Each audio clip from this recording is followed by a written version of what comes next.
औज़ुबिल्लाहि मिनश्शैतानिर्रजीम बिस्मिल्लाहिर्रहमानिर्रहीम। आज हमने पढ़ना है बेटा हमारा एलएचवी जो पार्ट फर्स्ट है उसकी जो बुक है हमारी ऑब्स्टेटिक्स की, उसके पेज नंबर 79 से पढ़ना है। इंजेक्टेबल कंट्रासेप्टिव्स क्या होते हैं? ऐसी अद्वियात जो इंजेक्शंस के ज़रिए दी जाएं और वो माने हमल हों, यानी हमल होने ना दें। इसे पिछले 2-3 लेक्चर में हमने ओरल कंट्रासेप्टिव्स पढ़ी थी। ओरल पिल्स जो मुंह के ज़रिए खाई जाने वाली गोलियां थी बेटा, उनसे भी हमल नहीं होता था। तो वही काम जो गोलियों से है वही हम किससे ले रहे हैं? अब इंजेक्शन से। ठीक है, कुछ लोग हमारे जो देहाती इलाकों के हैं या तरक्की पजीर ममालिक की औरतें, वो इंजेक्शंस को ज़्यादा जो है वो फ़ायदेमंद समझती हैं बनिस्बत ऐसी अद्वियात के जो मुंह के ज़रिए खाई जाएं। तो ये ज़रूरत महसूस हुई बेटा कि इंजेक्टेबल होने चाहिए। तो अगर किसी ने वो लेक्चर नहीं सुने बेटा मेरे, वो सुन सकता है। मेरे यूट्यूब चैनल जो है इजी फार्मेसी LHV CMW, उसकी प्ले लिस्टों में जाके वो देख सकता है। तो पढ़ते हैं बेटा इंजेक्टेबल कंट्रासेप्टिव्स। हिस्ट्री क्या है? After the introduction of the short acting progestogens, जब पता चल गया, मुतारफ़ हो गए शॉर्ट एक्टिंग प्रोजेस्टोजेंस। ये बेटा प्रोजेस्टोजेंस ऐसे इंजेक्शंस हैं जो एस्ट्रोजन और प्रोजेस्टेरोन पर मुश्तमिल हों, तो उनको क्या कहते हैं? प्रोजेस्टोजेंस। ठीक है, और वो ऐसे इंजेक्शन थे जो शॉर्ट काम करते थे, थोड़े से अरसे के लिए काम करते थे। तो साइंटिस्ट बिगन वर्किंग, साइंसदानों ने काम करना शुरू कर दिया on the development of long acting प्रोजेस्टोजेंस।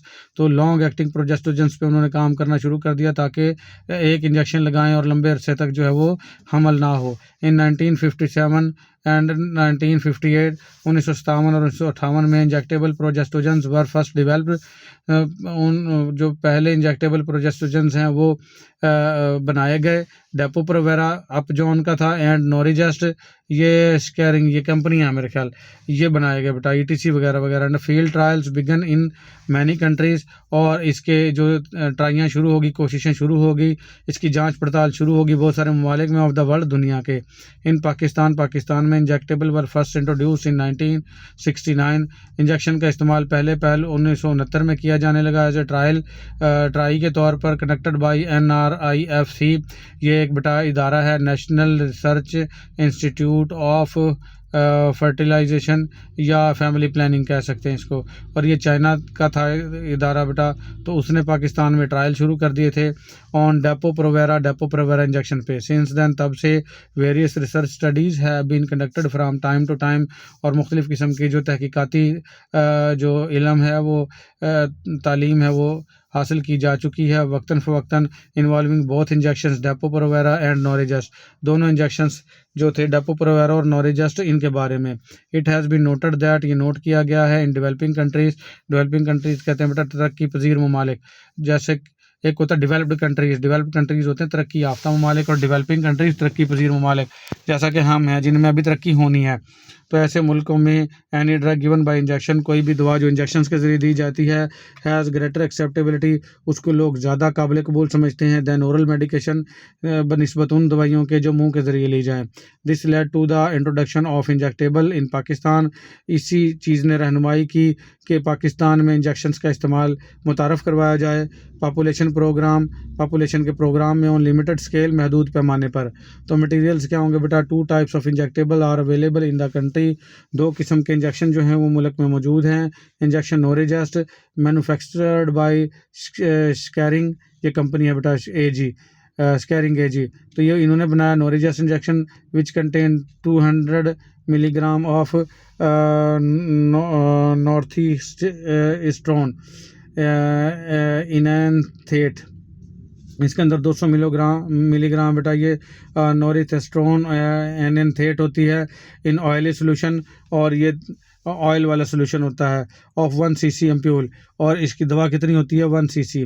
ठीक है, फिर आ जाएगा इंजेक्शन डेपो-प्रोवेरा बेटा, ये मैन्युफैक्चर्ड बाय अपजॉन, और ये बनाया है अपजॉन कंपनी ने। अपजॉन ने which contain 150 milligram of Depo medroxyprogesterone acetate in aqueous suspension of 1 cc, और इसके अंदर 150 मिलीग्राम डेपोमेड्रॉक्सी प्रोजेस्टोन एसीटेट होता है, और ये एक्वस सस्पेंशन है। एक्वस कहते हैं पानी मिली। तो बेटा ये भी आपने मारूजी बन सकती है कि जो डेपो-प्रोवेरा था वो ऑयली था बेटा, ऑयली सोल्यूशन था, और ये कौन सा है? एक्वस सस्पेंशन है। सस्पेंशन कहते हैं बेटा ऐसी चीज़ जिसमें कुछ ठोस चीज़ें हों और कुछ लिक्विड हों और आपस में हल ना होना चाहती हों। और तीसरी चीज़ सस्पेंडिंग एजेंट ला के उनको आप ज़बरदस्ती हल करवाया जाए तो वो क्या कहलाते हैं बेटा, सस्पेंशन। ठीक है, फिर आ जाएगा बेटा मोड ऑफ एक्शन, काम कैसे करती हैं ये इंजेक्शन।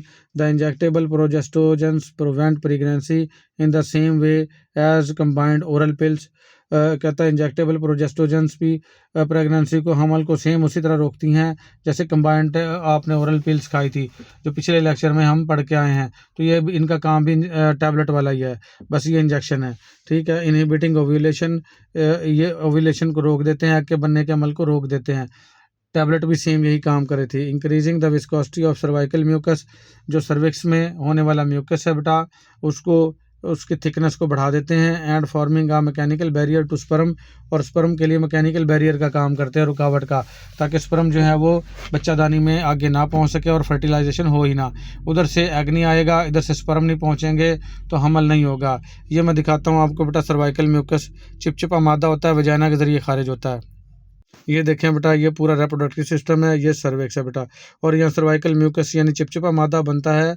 जैसे हम बलगम वगैरह निकालते हैं तो वो ज़्यादा गाढ़ा हो जाता है, तो स्पर्म यहीं पे छोड़ता है मेल, तो स्पर्म जो है ना बच्चादानी में इंटर ही नहीं होंगे, इंटर होके उसने यहाँ फिलोपियन ट्यूब में जाके और फर्टिलाइजेशन करनी होती है। इधर से एग आ जाता है, इधर से स्पर्म चले जाते हैं और यहाँ फिलोपियन ट्यूब के अंदर जाके फर्टिलाइजेशन होती है, बच्चा बनने की शुरुआत होती है। तो इधर से एग नहीं आएगा, इन इंजेक्शंस का या टैबलेट का यही काम है, और इधर से ये सर्वाइकल म्यूकस को गाढ़ा कर देंगी ताकि जो है वो स्पर्म आगे जा ही ना सकें। ये सर्वाइकल म्यूकस दिखाता हूँ आपको, ये देखें बेटा, इस तरीके से होता है ये सर्वाइकल म्यूकस।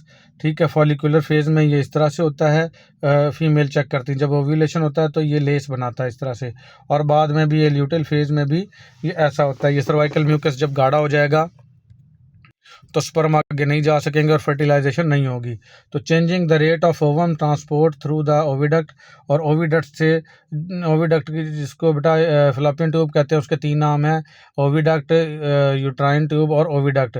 उसके अंदर से जो एग है वो ट्रांसपोर्ट होता है स्लो स्लो बेटा, उसके अंदर फिंगर लाइक प्रोजेक्शंस होते हैं जिनको हम विलाई कहते हैं। ठीक है, और वो उसको आगे धकेलते हैं, उसकी इससे क्या होती है, एग की मूवमेंट होती है, तो उसकी मूवमेंट में भी तब्दीली ले आएगा। और making the endometrium less suitable for the implantation, और जो बच्चादानी के अंदर वाली पहली जल्द है बेटा एंडोमेट्रियम, उसने डेसिडुआ बनना होता है ताकि बच्चा 9 माह यहाँ पे स्टे कर सके, तो उसको भी क्या कर देगा, ये लेस सुटेबल बना देगा इम्प्लांटेशन के लिए। इफेक्टिवनेस, फ़ायदा क्या है इसका, the injectables are as effective in the preventing pregnancy as combined oestrogen progesterone pills. ये कहता है इंजेक्शन भी इतने ही फ़ायदेमंद हैं प्रेगनेंसी को रोकने के लिए जैसे कंबाइंड टैबलेट आप एस्ट्रोजन और प्रोजेस्टेरोन लेते थे। ठीक है, पिल्स गोलियों कहते हैं बेटा, as and more effective than IUDs, और ज़्यादा फ़ायदेमंद हैं आईयूडीज से। आईयूडीज क्या होती है बेटा, इंट्रा यूट्राइन डिवाइस जो रखते थे, हम पीछे पढ़ के हैं अपने लेक्चर्स में, तो उनसे भी ज़्यादा फ़ायदेमंद हैं। सब्जेक्ट सिलेक्शन क्या है, the age of the client should be between 18 to 40 years, और जो क्लाइंट है, जो आपकी मरीज़ा है, उसकी उम्र जो है 18 से 40 के दरमियान में होनी चाहिए।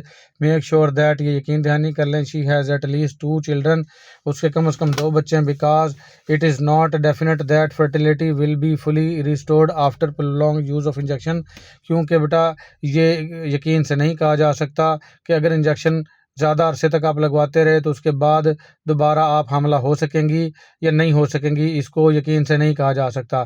तो उसकी उम्र भी 18 से 40 वाली हो और कम से कम उसके 2 बच्चे होने चाहिए। It is better to avoid giving hormonal contraceptives to very young and very old women. कहता है ये बेहतर होता है कि बहुत ज़्यादा जवान औरत या बहुत ज़्यादा बूढ़ी औरत को हार्मोनल कंट्रासेप्टिव माने हमल तरीके नहीं देने चाहिए। इंजेक्शन भी और पिल्स भी बेटा ये माने हमल जो हैं वो हार्मोनल कंट्रासेप्टिव्स हैं। टैबलेट भी आपकी वही काम कर रही है और इंजेक्शन भी वही काम कर रहा है। The menstrual cycle should be normal, menstrual cycle जो है वो फीमेल के नॉर्मल होने चाहिए। The difference between the longest and the shortest cycle should not be more than 10 days. जो सबसे लंबा साइकिल है और जो सबसे छोटा साइकिल है यानी मेंसेस का, तो उसके अंदर वक्फा जो है 10 दिन से ज़्यादा नहीं होना चाहिए। ये बेटा 28 दिन बाद नॉर्मल मेंसेस आ जाते हैं, तो किसी फीमेल के अगर इरेगुलर हैं तो ऐसे ना हो कि कभी आ गए 28 दिन बाद, कभी 30 दिन बाद, कभी 35 दिन बाद, कभी 15 दिन बाद ही आ गए, तो 2 साइकिल के दरमियान में कम से कम 10 दिन का फ़र्क ना हो। जैसे एक 28 दिन बाद आए हैं तो दूसरे 38 या 39 दिन बाद आए तो ये 10 दिन से ज़्यादा वक्फा हो गया, तो इतना नहीं होना चाहिए। The menstrual flows should be moderate, और जो मेंसेस का ब्लड आता है उसको मेंस्ट्रुअल फ्लो कहते हैं बेटा, वो दरमियाना होना चाहिए, ना बहुत ज़्यादा कम ना बहुत ज़्यादा। ठीक है। The number of days of bleeding should be about 2 to 7 days, और जो ब्लीडिंग के दिन है, ब्लीडिंग होती है, वो 2 से 7 दिन होने चाहिए, इससे ज़्यादा या इससे कम ना हो। If there are no signs of complication, और अगर कोई भी पेचीदगी की अलामात ना हो। ठीक है। Injection could be given to women who are lactating, injection जो है ऐसी औरतों को भी दिया जा सकता है जो बच्चों को दूध पिला रही हों। टैबलेट नहीं देते थे बेटा ऐसी औरत को जो कि दूध पिला रही है और उसका बच्चा सिर्फ दूध पे ही गुजारा करता है, और उसका बच्चा 5 साल से छोटा, उसको टैबलेट नहीं देते थे, क्योंकि टैबलेट जो है वो दूध को सुखाने में मदद दे रही थी, लेकिन ये इंजेक्शन दे सकते हैं आप। ठीक है। और पोस्टपार्टम वोमेन, ऐसी औरत जिसका बच्चा भी हुआ है और वो 1.25 महीना यानी 1.25 महीना भी नहीं नहाया उसने, तो 1.25 महीने तक का जो पीरियड होता है उसको पोस्टपार्टम पीरियड कहते हैं, तो उसमें भी दिया जा सकता है ये बेटा। कंट्राइंडिकेशन क्या है, कौन कौन सी ऐसी अलामात हैं जिसमें ये ममनू है, ये इंजेक्शन नहीं देना आपने। Previous history of thrombo embolism, अगर पहले उसको थ्रोम्बो एम्बोलिज्म की हिस्ट्री रही है तो ऐसी औरत को नहीं देना। थ्रोम्बोसाइट कहते हैं बेटा प्लेटलेट्स को, खून के 3 खुलिये होते हैं, red blood cell, white blood cell और प्लेटलेट्स। जो प्लेटलेट्स खुलिये हैं उनका काम क्या है, खून को जमाना, खून को जमने में मदद देना और खून की नालियों को खोल के रखना। तो अब कभी कभार खून की नालियों में खून जम जाता है और उससे बुलबुला बन जाता है, जिसको एम्बोलिज्म कहते हैं। तो थ्रोम्बो प्लेटलेट्स हो गए और एम्बोलिज्म बुलबुला बनना, यानी खून के लोथड़े की वजह से बुलबुला बना है किसी का, ऐसी हिस्ट्रियाँ आई हैं जिसके अंदर मैंने पिछले लेक्चर में दिखाया था बेटा, वेरिकोस वेन्स रही हैं या वाइट लेग्स हो गई हैं, तो ऐसी औरत को आपने इंजेक्शन नहीं देना। हाई ब्लड प्रेशर, जिनका हाई ब्लड प्रेशर रहता है उनको भी नहीं देना, क्योंकि हाई ब्लड प्रेशर वाली औरतों को मज़ीद हाई करती हैं ये ऐसे इंजेक्शन और टैबलेट। ठीक है। तो आपने ऐसी औरतों को आपने नहीं देना। ठीक है। उसके बाद जिनका नॉर्मल ब्लड प्रेशर है उनको दे दें, कोई नहीं मसला, अगर वो थोड़ा सा हाई हो भी गया तो खैर है, लेकिन जिनका पहले ही हाई रहता है उनको नहीं देनी। अच्छा, recent or severe liver disease, मुस्तकबिल बईद में अभी कुछ दिन पहले उसको कोई जिगर का मसला रहा है, लीवर की बीमारी रही है और शदीद किस्म की रही है, और रीसेंट हिस्ट्री ऑफ जॉइंटस, या उसको पहले कोई यरकान की हिस्ट्री रही है, तो ऐसी औरत को भी नहीं देना आपने। किडनी डिजीज़, जिनके गुर्दों की बीमारी है उसको भी नहीं देना, क्योंकि ये टैबलेट और इंजेक्शन बेटा जाके जिगर को और गुर्दों के अंदर जाके इनकी टूट फूट होती है, और ये जिगर के ज़रिए और किडनीज के ज़रिए, पेशाब के ज़रिए बाहर निकलते हैं। जिगर जो है वो बाइल बना देता है, और बाइल छोटी आंत में शामिल होगी और पखाने के ज़रिए बाहर निकलेगी, और गुर्दे इसका पेशाब बनाएंगे और ये पेशाब के ज़रिए बाहर निकलेंगी ये एस्ट्रोजन और प्रोजेस्टेरोन। लेकिन अगर गुर्दे या आपका जिगर ख़राब है, बीमारी हैं पहले इनमें, तो ऐसी औरतों को भी आपने ये इंजेक्शन या टैबलेट नहीं देनी। इरेगुलर प्रोलॉन्ग्ड और वेरी हैवी मेंसेस, जिसके मेंसेस इरेगुलर हैं, यानी प्रॉपर, यानी हर 28 दिन के बाद नहीं आते, कभी 30 दिन, कभी 35 दिन, कभी 40 दिन, और कभी 2-2 पीरियड मिस भी हो जाते हैं, वो क्या कहलाते हैं, इरेगुलर पीरियड। और प्रोलॉन्ग पीरियड यानी 7 दिन से ज़्यादा ब्लीडिंग रहना, और हैवी मेंसेस और मेंसेस की ब्लीडिंग ज़्यादा होना, तो ऐसे फीमेल को भी आपने नहीं देना। कैंसर ट्यूमर्स, जिनको कैंसर की रसोलियाँ हैं ऑफ ब्रेस्ट, छातियों की, एंड रिप्रोडक्टिव ऑर्गन्स और अज़ाय तौलीद की, तो ऐसी औरतों को भी आपने इंजेक्शन नहीं देना। Very young women of less than 18 years, ऐसी औरतें जो बहुत जवान और 18 साल से कम उनकी उम्र है, उनको भी नहीं देना। डायबिटीज़, डायबिटिक पेशेंट को भी नहीं देना। वुमेन हैविंग नो चिल्ड्रन, ऐसी औरत जिसके बच्चे ही नहीं है तो उसको भी नहीं देना। उसे कहो पहले बच्चे तो पैदा कर लो, एक आध खाम खा पहले ही बच्चे बंद करने का आपको पड़ गया निज़ाम। प्रेग्नेंट वुमेन, जो पहले ही हामला औरत है उसको भी नहीं देना, क्योंकि इंजेक्शन बेटा हमल रोकने के लिए तो देते हैं, तो जिसको पहले ही हमल हो चुका है तो उसको देने का फ़ायदा ही कोई नहीं। ठीक है। Some women think that injection will cause abortion, कुछ औरतें ये समझती हैं कि इंजेक्शन से ना बच्चा ज़ाया हो जाएगा, and they hide there pregnancy, तो वो अपने हमल को छुपाती हैं। तो ऐसा नहीं है, ये प्रेगनेंसी होने से रोकती हैं, लेकिन जब पहले प्रेगनेंसी हो चुकी उसको ये कुछ भी असर नहीं डालते ये इंजेक्शन और गोलियां। मेक श्योर दैट, ये यकीन दहानी कर लें to exclude pregnancy as injections will not cause abortion, कि पहले से जो प्रेगनेंसी मौजूद होगी इंजेक्शन बिल्कुल भी इसको ज़ाया नहीं करवाएगा, अबॉर्शन नहीं करवाएगा। ठीक है। And may harm to the foetus, और हो सकता है बच्चे को नुकसान हो जाए, बच्चा मर जाए। Doses and mode of administration, मकदार कितनी देनी और किस तरीके से इंजेक्शन लगाना है बेटा। 200 milligram of Norigest in oily solution, और इंजेक्शन डेपो प्रोवेरा 150 मिलीग्राम वाला इन एक्वस सस्पेंशन। आप ये पढ़ के आए हैं बेटा, ये जो नोरिजेस्ट है वो ऑयली सोल्यूशन होता है और 200 मिलीग्राम का होता है, जबकि दूसरा डेपो प्रोवेरा 150 मिलीग्राम का है और ये एक्वस सोल्यूशन है, यानी पानी पानी वाला सोल्यूशन है ये। To be administered deep intramuscularly, ये गहराई में और गोश्त में लगाना है बेटा आपने। इन ग्लूटल रीजन, जो हिप्स का रीजन जहाँ पे कूल्हे पे टीका लगता है उसको ग्लूटल रीजन कहते हैं। The initial injection are given at an interval specified by the drug company, और जो पहला इंजेक्शन है वो देना है उस वक्फे के साथ जो ड्रग कंपनी ने, दवासाज कंपनी ने लिखा उसके ऊपर। आर द टेक्निकल एक्सपर्ट, या टेक्निकल एक्सपर्ट यानी डॉक्टर से मशवरा कर लेना है। ऑफ द पॉपुलेशन प्रोग्राम वाले का। एडमिशन प्रोसीजर, कैसे एडमिशन करना है आपने, और मेथड ऑफ इंजेक्शन का मेथड क्या होगा। If on complete general and gynaecological examination no abnormalities are found, ये नो है लफ्ज़ बेटा। अगर कोई मुकम्मल जर्नल एग्जामिनेशन और गायनाकोलॉजिकल एग्जामिनेशन के बाद कोई एबनॉर्मलिटीज़ नहीं मिलती तो the client may be selected for injection, तो आपने मरीज़ा को सिलेक्ट कर लेना कि इंजेक्शन लगवा सकती है। Fill the clinical record card आपने फिल करना है। मेक श्योर दैट, यकीन नहीं करनी है, the address of the client is recorded, जो मरीज़ का पता है वो लाजमी लिखना है करेक्टली, बिल्कुल अच्छे तरीके से। This will help in follow up the client in future, इससे जो क्लाइंट है उसके फॉलो अप का जो है वो उसमें मदद मिलेगी, ताकि अगर LHP को घर जाना पड़े तो उसके एड्रेस पे जा सके बेटा। ठीक है। The first injection is to be given within first 5 days of the menstrual cycle, जो इंजेक्शन जो है पहला वो पहले जो 5वां दिन होता है मेंस्ट्रुअल साइकिल का, तभी आपने देना। जैसे टैबलेट 5वें दिन स्टार्ट करवाते थे मेंसेस के, तो इंजेक्शन भी आपने 5वें दिन देना है। 10 syringe should be boiled, sorry बेटा थोड़ा स्टॉप करना पड़ा। तो इंजेक्शन जो is the syringe should be boiled for about 10 minutes, 10 minute के लिए सिरिंज जो है आपने बॉयल करनी है। पुराना तरीका है बेटा, अब तो सिरिंजें जो है वो स्टेरिलाइज हुई हुई आती, जरासीम से पाक हुई हुई ये आती हैं, और उसको सिर्फ उसके अंदर से निकालो और बस दे दो। और प्री स्टेरिलाइज प्लास्टिक सिरिंज, या पहले से जरासीम से पाक प्लास्टिक सिरिंज लें, कुड बी यूज, इस्तेमाल की जा सकती है। The injection site should be first clean with the spirit swab, जहाँ पर इंजेक्शन लगवाना है जहाँ हिप पे, तो उस जगह को आपने स्पिरिट स्वैब से पहले साफ़ कर लेना है। Fill the syringe properly, syringe को आपने प्रॉपरली फिल करना है। मेक श्योर, ये यकीन दहानी कर लें that no drug remain in the ampoule, कि एम्प्यूल में कोई ड्रग ना रहे। ये पहले एक शीशी का एम्प्यूल है, अगर दवा रह गई तो वो कम हो जाएगा। The injection should be given deep intramuscularly, जो इंजेक्शन जो है वो आपने इंट्रामस्कुलरली गहराई में लगाना है। In the super and outer quadrant of the gluteal region, तो ग्लूटल रीजन का सुपर और आउटर जो पार्ट है उसके ऊपर मैं दिखाता हूँ आपको बेटा। ग्लूटल रीजन 2 दफ़ा आ गया लफ्ज़, मैं दिखाता हूँ आपको।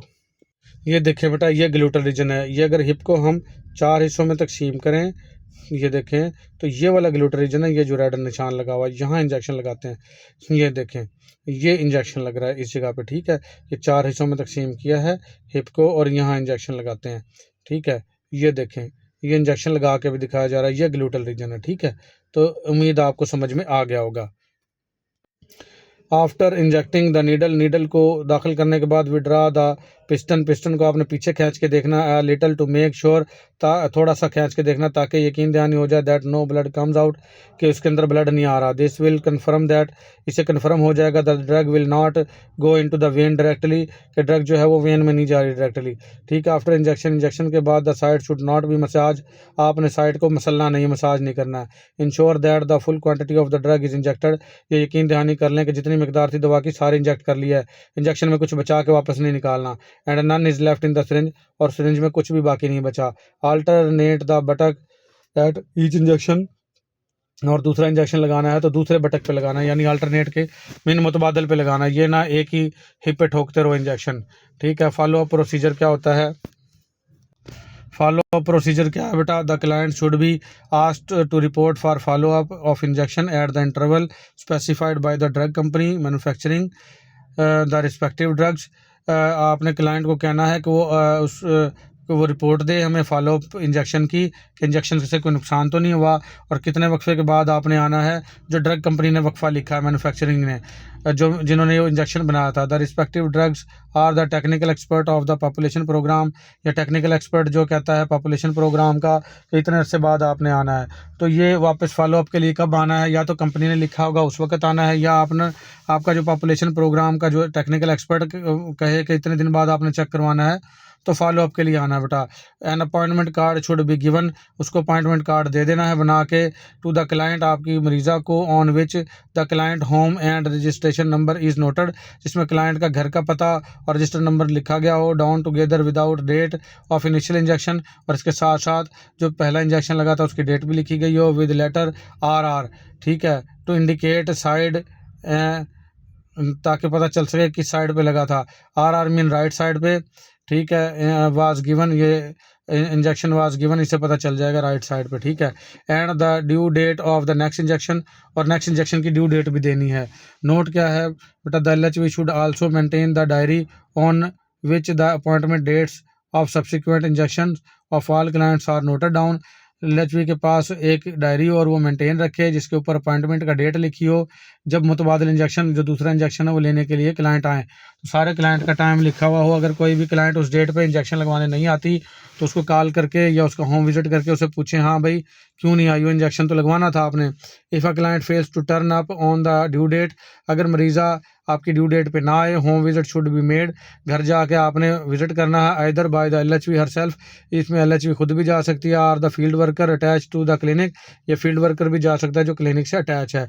The client should be asked, आपने अपनी मरीज़ा से पूछना है, to maintain a menstrual diary card, कि उसने मेंस्ट्रुअल डायरी कार्ड बनाया है कि नहीं बनाया, इफ़ पॉसिबल अगर मुमकिन हो, एंड रिकॉर्ड द डेट्स, अगर वो रिकॉर्ड कर सकती हो डेट्स को, ऑफर मेंस्ट्रुअल पीरियड की, तो उसे कहें कि अपनी डेट्स का रिकॉर्ड बनाए।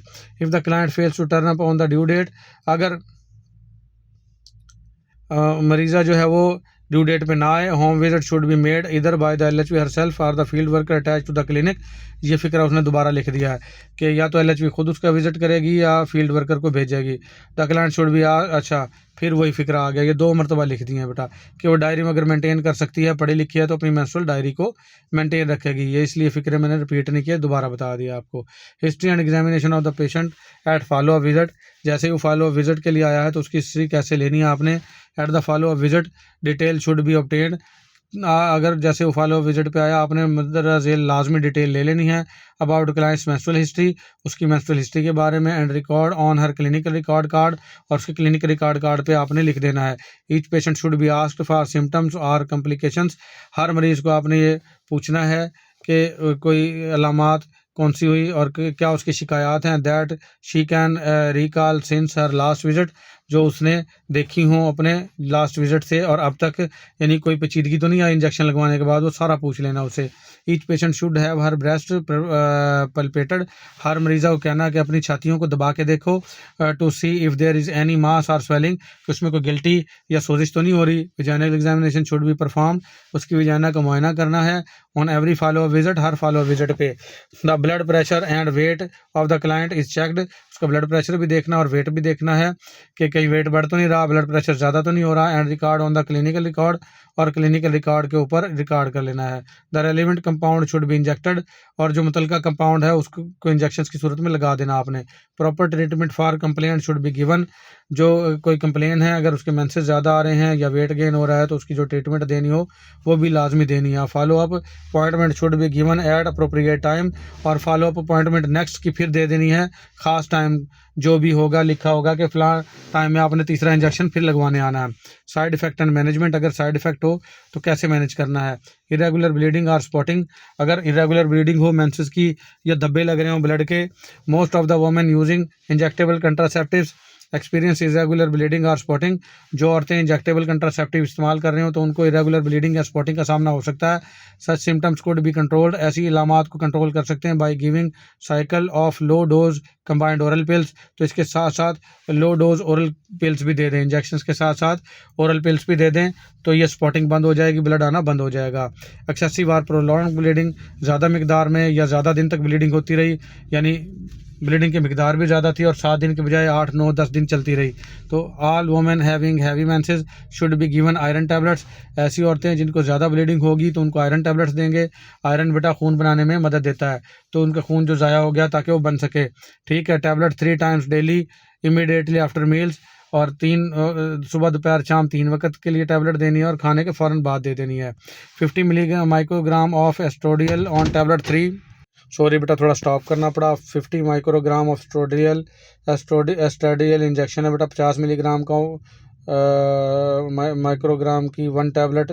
सॉरी, इंजेक्शन नहीं है, ये एस्ट्रोडियल टैबलेट है बेटा। 3 टाइम्स डेली देनी है फॉर 3 डेज, 3 दिन के लिए। If this is not available, अगर ये मौजूद ना हो, गिव टैबलेट प्रोगाइनोवा, तो फिर टैबलेट प्रोगाइनोवा दे देनी है। डेपोस्टेडियल है ये, 1 tablet twice a day, 1 tablet देनी है दिन में 2 मरतबा फॉर 3 डेज और 3 दिन के लिए देनी है। If the above treatment is ineffective, अगर ऊपर वाली ट्रीटमेंट का फ़ायदा ना हो, इनफेक्टिव रहे, the client may be given an injection of 10 milligram depo oestradiol cypionate, तो फिर उसको इंजेक्शन 10 मिलीग्राम का डेपो ऑस्ट्रेडियल सिप्योनेट का दे दें इन ऑयली सोल्यूशन वाला, डीप इंट्रामस्कुलरली, और गोश्त में गहराई में लगाएं। This will stop the bleeding within 24 hours, इससे ब्लीडिंग जो है वो 24 घंटे के अंदर अंदर रुक जाएगी। It has been noted that, ये नोट करें, most of the doctors and LHVs recommended dilation and curettage in case of heavy bleeding. तो कुछ जो डॉक्टर हैं वो डायलेटेशन या क्यूरेटेज जो है वो रिकमेंड कर देते हैं हैवी ब्लीडिंग में। Dilatation and curettage is not recommended in the every case of heavy bleeding.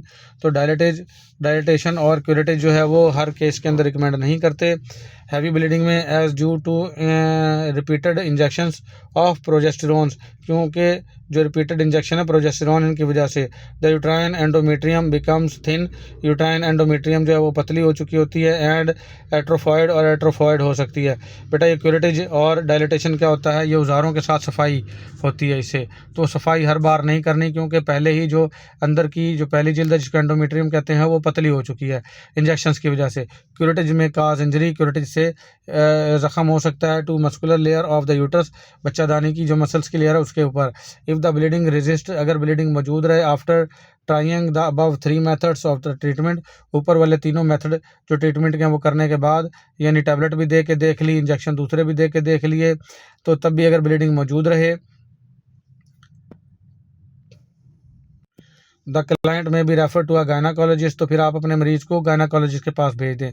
And further treatment should be left on her directions, और मजीद जो ट्रीटमेंट है गायनाकोलॉजिस्ट के डायरेक्शन के ऊपर छोड़ दें, वो जैसे कहे जो कहे फिर वो खुद ही करेगी गायनाकोलॉजिस्ट, वो बड़ी डॉक्टर है। Every women having heavy bleeding should be examined vaginally to exclude incomplete abortion और यूट्राइन ट्यूमर्स, तो अगर कोई भी औरत जिसको हैवी ब्लीडिंग हुई है उसका वजाइनल से एग्जामिनेशन ज़रूर करें, ताकि पता चल सके कि उसको इनकम्प्लीट अबॉर्शन तो नहीं हो रहा या उसकी यूट्रस में रसोलियाँ तो नहीं बन रही। इफ़ सस्पेक्टेड, अगर शक हो, refer the client to a gynaecologist, तो अपने क्लाइंट को, अपनी मरीज़ा को डॉक्टर के पास, गायनाकोलॉजिस्ट के पास भेज दें।